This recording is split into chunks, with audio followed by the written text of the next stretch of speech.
Hello বন্ধুরা, আশা করছি তোমরা সবাই ভালো আছো। বন্ধুরা, একঘেয়ে ডিম কারি খেয়ে যদি তোমরা বোর হয়ে যাও তাহলে কিন্তু একবার এইভাবে ট্রাই করে দেখতে পারো। আমি চ্যালেঞ্জ করছি, তোমাদের এই স্বাদ কিন্তু তোমরা কোনোদিনও ভুলতে পারবে না। তো চলো দেখে নাও কিভাবে রেডি করেছি এটা।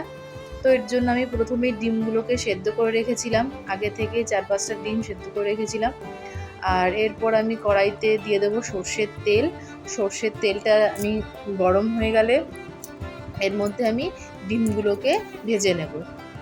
ডিমগুলোকে কিন্তু আমি তেলে দেওয়ার আগে হালকা করে চিড়ে নিয়েছিলাম, নাহলে তোমরা জানোই যে গরম তেলে ডিম দিলে কিন্তু খুব ফাটে। তো আমি ডিমগুলোকে নুন, হলুদ আর কিছুটা পরিমাণ শুকনো লঙ্কার গুঁড়ো দিয়ে ভালো করে লাল লাল করে ভেজে রাখবো। তো দেখো, আমার ডিমগুলো লাল লাল করে ভাজা হয়ে গেছে। এবার আমি ডিমগুলো তুলে রাখবো। দেখো, ডিমগুলো ভেজে নিয়েছি, কত সুন্দর লাগছে দেখতে। এরপর আমি ওই তেলের মধ্যেই কিন্তু যে ডুমো ডুমো করে আলু কেটে নিয়েছিলাম, দুটো বড় সাইজের, তো এই আলুগুলোকেও কিন্তু আমি ভেজে নেব।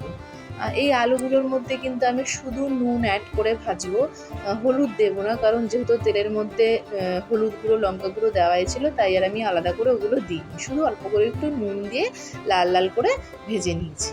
দেখো, এটাকেও কিন্তু আমি ডিমের মতন করে একদম সুন্দর করে লাল লাল করে ভেজে নেব। এরপর যেই তেলটা থাকবে, এই তেলের মধ্যে আমি 4-5টা গোটা পেঁয়াজ ভেজে নেব, এক ছোট সাইজের। দেখবে ছোট ছোট সাইজের যে পেঁয়াজগুলো বাজারে কিনতে পাওয়া যায়, ওই পেঁয়াজগুলো। দেখো, আমি এগুলো ভেজে নিয়েছি সুন্দর করে লো ফ্লেমে দিয়ে। এরপর আমি এর মধ্যে দিয়ে দিয়েছিলাম একটা বড় সাইজের ক্যাপসিকাম, কিউব করে কেটে রেখেছিলাম ওগুলো। তো ওগুলো আমি এটার মধ্যে এই পেঁয়াজের সাথে ভালো করে একটু সাঁতলে নেব। এটাকে কিন্তু আমি বেশি ভাজবো না, একদম একটু তেলের সাথে শুধু একটু পেঁয়াজের সাথে মিশিয়ে একটু কিছুক্ষণ 2-3 মিনিট নেড়ে চেড়ে নেব। তো দেখো, 2-3 মিনিট হয়ে গেছে। এবার কিন্তু আমি এগুলোকেও তুলে রাখবো সাইডে। এরপর আমি ওই তেলটার মধ্যেই ফোড়নে দিয়ে দেব গোটা গরম মশলা, 2টো শুকনো লঙ্কা আর 2টো তেজপাতা। তো আমি এই ফোড়নটাকে একটুখানি 1 মিনিটের মতন একটু নেড়ে চেড়ে ভাজা ভাজা করে নেব।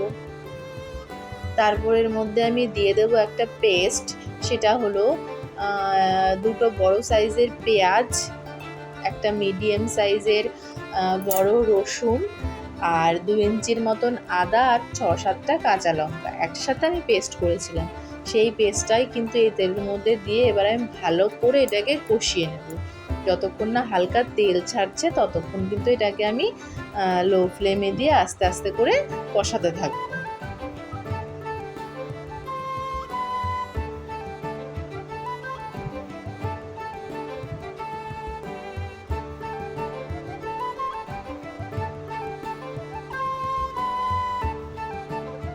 তো দেখো, আমার এটা অনেকটাই কষে গেছে, হালকা তেল ছেড়ে দিয়েছে। এরপর আমি এর মধ্যে দিয়ে দিয়েছিলাম 1/2 টিস্পুন জিরে গুঁড়ো, 1 টিস্পুন হলুদ গুঁড়ো, 1 টিস্পুন লাল লঙ্কার গুঁড়ো আর স্বাদ মতো একটু লবণ।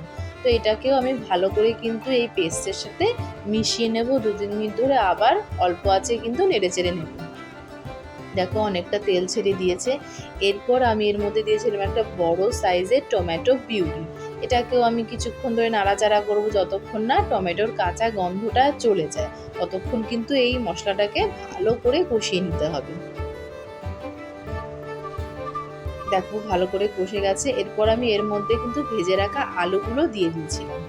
তো আলুগুলোও কিন্তু এই মশলার সাথে কিছুক্ষণ আমি নেড়ে চেড়ে নেব, যাতে মশলাগুলো আলুর মধ্যেও অ্যাবজর্ব হয়। তারপর 2 মিনিটের জন্য ঢেকে রেখেছিলাম। 2 মিনিট পর ঢাকা তুলে দেখলাম, দেখো, আলুগুলো কিছুটা এই 50% মতন সেদ্ধ হয়ে এসেছিল। তো এবার আমি এর মধ্যে অল্প জল দিয়ে দিয়েছিলাম, যা জল না, সরি, কাঁচা লঙ্কা দিয়ে দিয়েছিলাম। তারপরে কাঁচা লঙ্কাটা দেওয়ার পরে জল দিয়েছিলাম। এবার এটাকে ভালো করে নেড়ে চেড়ে নেবো। নেড়েচেড়ে আবার কিছুক্ষণ, যাতে কাঁচা লঙ্কাটা যাতে একটুখানি সফট হয়ে যায় ততক্ষণ একটু কিন্তু নেড়েচেড়ে নিতে হবে। একদম লো ফ্লেমেই এই প্রিপারেশনটা করতে হবে, তাতে নিচে পোড়া না লেগে যায়। তো দেখো, অনেকটাই সফট হয়ে গেছে। এরপর আমি এর মধ্যে যে ভেজে রাখা ডিমগুলো আর ভেজে রাখা পেঁয়াজ, ক্যাপসিকাম সব দিয়ে জল দিয়ে দেবো গ্রেভি তৈরি করার জন্য। তোমরা যতটা গ্রেভি চাও ততটা পরিমাণ জল দিও। তো আমি এতটাই দিয়েছিলাম।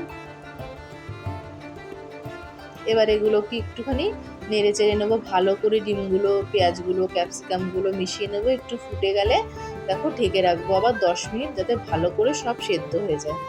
তো দেখো 10 মিনিট পর কিন্তু এরকম রেডি হয়ে গেছিলো, খুব অল্প সময়ে তৈরি হয়ে গেছিলো। দেখো এর মধ্যে পরিমাণ মধ্যে একটু মিষ্টি দিয়ে দিতে পারো, চাইলে তোমরা এটা স্কিপ করতেও পারো। তো দেখো আমার এটা প্রিপারেশনটা কিন্তু অলমোস্ট রেডি। একটু ফুটিয়ে নিচ্ছি, শুধু জাস্ট ফুটিয়ে কিন্তু বন্ধ করে দেবো। দেখো এরকম পজিশনে চলে এসছে এটা ফোটানোর পর। তো তোমরাও চাইলে এইভাবে ট্রাই করো। এটা কিন্তু ভাত দিয়ে খেতে, পোলাও দিয়ে খেতে, ফ্রাইড রাইস দিয়ে খেতে, রুটি দিয়ে খেতে, সব কিছু দিয়ে খেতে কিন্তু দুর্দান্ত লাগে। তো একবার এভাবে ট্রাই করে দেখো, আশা করছি তোমাদের খুব ভালো লাগবে। আর আমার এই ভিডিওটা যদি তোমাদের ভালো লাগে তাহলে অবশ্যই লাইক করো, কমেন্ট করো, আর ফলো করে আমার পাশে থেকো আর নতুন নতুন ভিডিও পাওয়ার জন্য। তো আজকে এই পর্যন্তই, টাটা।